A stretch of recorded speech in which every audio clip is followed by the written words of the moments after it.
شروع اللہ کے نام سے جو بڑا مہربان نہایت رحم والا ہے۔ حضرت حارثہ بن وہب رضی اللہ تعالیٰ عنہ فرماتے ہیں کہ میں نے نبی کریم صلی اللہ علیہ وآلہ وسلم کو یہ ارشاد فرماتے ہوئے سنا، کیا میں تمہیں نہ بتاؤں کہ جنتی کون ہے؟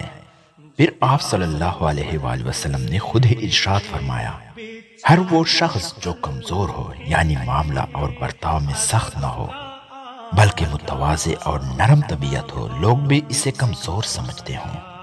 اللہ تعالیٰ کے ساتھ اس کا تعلق ایسا ہو کہ اگر وہ کسی بات پر اللہ تعالیٰ کی قسم کھا لے کہ فلاں بات یوں ہوگی تو اللہ تعالیٰ اس کی قسم کی لاج رکھ کر اس کی بات کو ضرور پورا کر دیں۔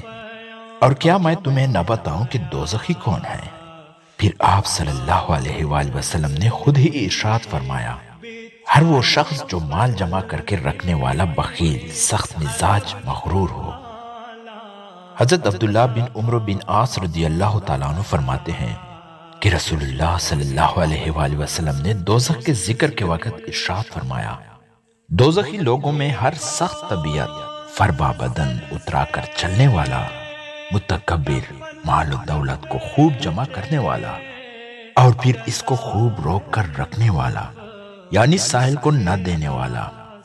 اور جنتی لوگ وہ ہے جو کمزور ہو، یعنی ان کا رویہ لوگوں کے ساتھ عاجزی کا ہو، وہ دبائے جاتے ہوں، یعنی لوگ انہیں کمزور سمجھ کر دباتے ہوں۔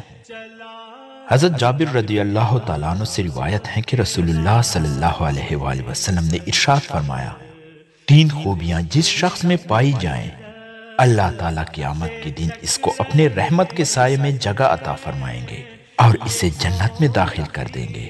کمزوروں سے نرم برتاؤ کرنا، والدین سے مہربانی کا معاملہ کرنا اور غلام سے اچھا سلوک کرنا۔